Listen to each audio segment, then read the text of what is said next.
In the hallowed, ivy-clad halls of Blackwood University, a particular mystery persisted, an intractable mathematical enigma that had silenced the brightest minds for over a decade.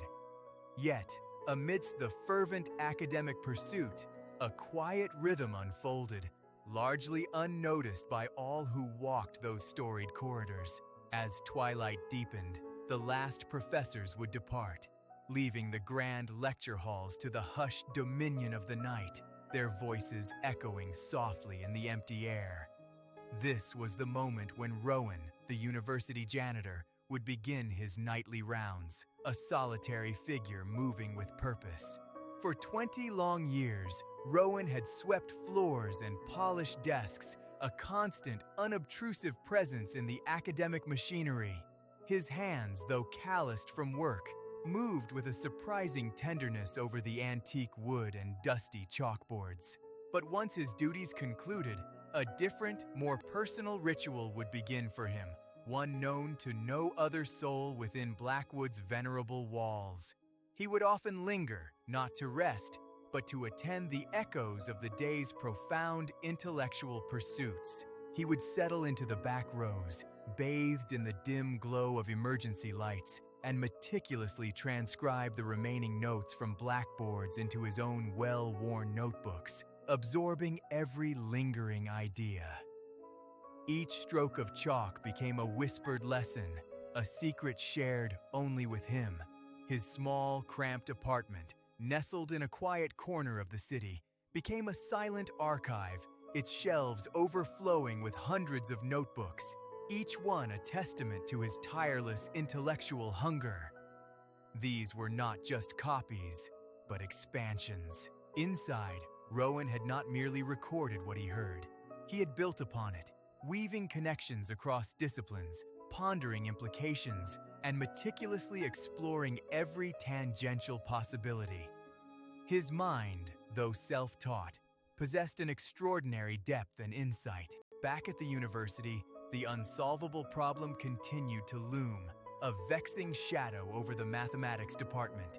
Generations of brilliant students and esteemed professors had grappled with its complexities, yet no true breakthrough had ever materialized. The department chair, Professor Alara Thorne, would often sigh, her gaze lingering on the equations scribbled in haste on the whiteboards, each attempt revealing another dead end. The weight of the unsolved riddle pressed heavily on their collective consciousness, a symbol of their academic impasse. One particular evening, as a blustery autumn wind rattled the old university windows, Rowan found himself drawn to the mathematics lecture hall. A new, more intricate version of the problem adorned the main blackboard, challenging and profound. He pulled out his own worn notebook, its pages filled with his elegant, precise handwriting, and began to add a single, confident line to the complex equation on the blackboard's base. It was a subtle, almost imperceptible adjustment, yet utterly pivotal. His movements were fluid, born of years of diligent practice and a deep understanding. He then quickly erased his small addition, a quiet act of intellectual humility, leaving only the complex, unsolved puzzle for the morning's discovery. His secret remained safe, for now. The following morning, Dr. Hanna, a brilliant but increasingly frustrated mathematics professor, surveyed the same daunting equations. Her brow was perpetually furrowed, a testament to the sleepless nights spent wrestling with the problem's persistent resistance.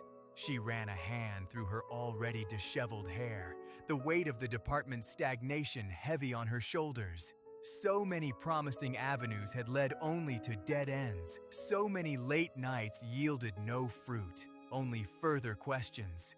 As she turned to leave, her gaze snagged on something unusual. A small, leather-bound notebook tucked carelessly beneath a chair in the last row. It seemed out of place, abandoned amidst the neat rows of empty desks and the morning light. With a curious frown, Hanna picked it up, expecting to find forgotten lecture notes or a student's doodles. Its weight surprised her. Feeling substantial and well-used, unlike any student's ephemeral jottings she had ever encountered. She opened it, and her eyes widened in disbelief. The pages were filled not with simple notes, but with elegant, intricate mathematical proofs, equations, and philosophical musings, all written in a precise, flowing hand, far beyond any undergraduate's work. Then, a specific page caught her attention, one that detailed an approach to the very problem that had plagued the department. It wasn't just a potential solution, it was a complete, elegant, and revolutionary perspective, an answer so obvious in its brilliance that it had been overlooked for years. Hannah's heart pounded with a mix of excitement and confusion. Who could have written this? No one in the department had ever articulated such an insight, let alone developed it so thoroughly, so completely, within the confines of a simple notebook. She spent the entire day locked in her office, cross-referencing the notes, meticulously checking every equation, every line of reasoning. With each passing hour, her disbelief transformed into a certainty, a profound understanding of its undeniable truth. It was indeed the solution, elegant and irrefutable, to Blackwood's decade-long mathematical conundrum. The realization sent shivers down her spine, a silent testament to an unknown genius dwelling among them, hidden in plain sight, yet never acknowledged. Determined to find the author, Hannah began a quiet investigation, discreetly asking colleagues about unusual talents or forgotten students, but every query met with blank stares. The elegant handwriting, the depth of knowledge, remained a profound enigma, a silent ghost. One late evening, as Hannah worked alone in her office, Rowan passed by, pushing his cleaning cart. He paused, his gaze briefly falling on the notebook now lying open on her desk, a flicker of recognition in his kind brown eyes before he quickly looked away.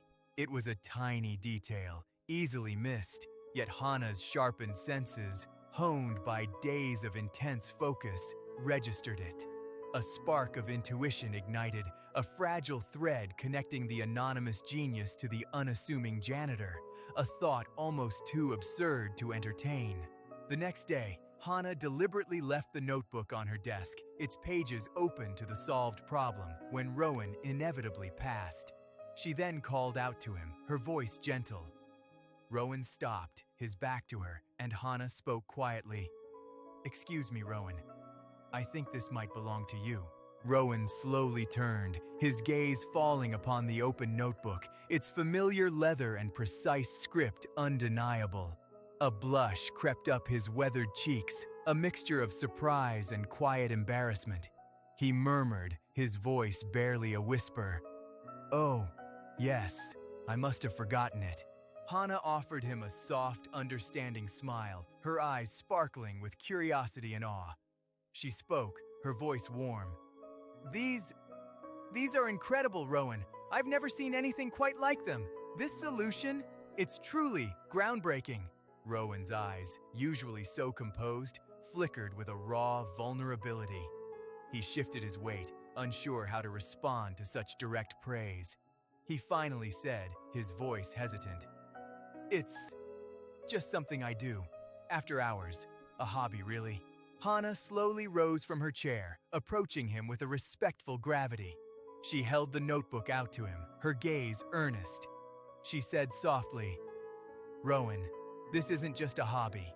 This is genius. It's what we've been trying to achieve for years." A long silence hung between them, broken only by the gentle ticking of a clock in Hannah's office. Rowan finally took the notebook, his fingers brushing hers, a silent exchange passing between them, a recognition of something profound and deeply unexpected. Hannah then asked him, her voice low and respectful, How did you learn all of this, Rowan?" He looked at her, a hint of a smile touching his lips. He said, "I just listened and read and thought.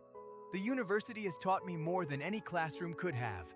Over the next few days, a quiet buzz began to spread through the mathematics department.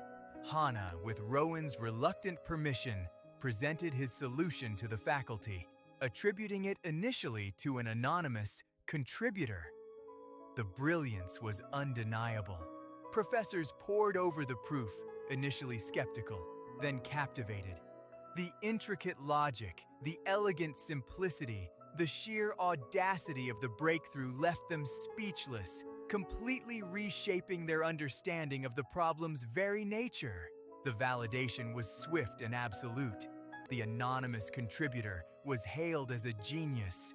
Yet, Rowan remained in the shadows, quietly continuing his janitorial duties, observing the excitement from a distance, a small, knowing smile playing on his lips. Hannah knew, however, that the truth could not remain hidden indefinitely.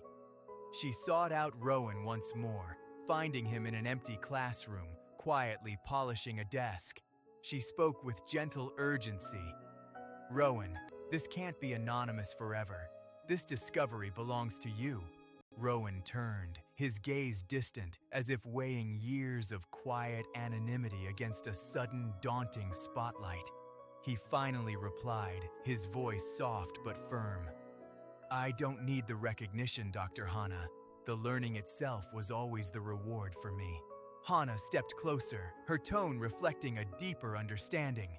She insisted, "But think of the students, Rowan. Think of the inspiration, your story. It's a testament to the purest form of intellectual curiosity. It could change lives." Her words resonated with him, touching a chord he hadn't known existed. The idea of inspiring others, of demonstrating that knowledge truly knows no boundaries, began to chip away at his lifelong habit of quietude and self-effacement. After much contemplation, Rowan agreed to let his identity be known.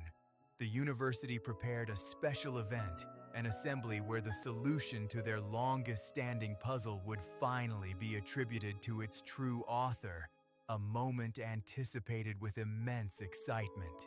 On the day of the assembly, Rowan, dressed in a simple but new suit, stood nervously backstage.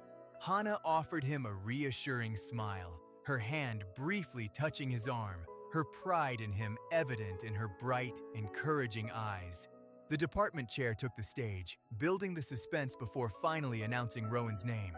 A collective gasp rippled through the audience as the unassuming janitor stepped into the spotlight, his presence a stark contrast to the academic grandeur. Initial shock quickly gave way to a wave of applause, rising from a stunned whisper to a roaring ovation.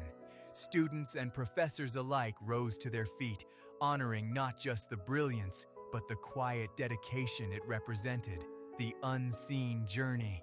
Rowan, after a moment, stepped forward, his eyes shining with unshed tears, completely overwhelmed. He cleared his throat, his voice trembling slightly but clear. I never imagined this. I simply love to learn, and this university, it gave me that chance."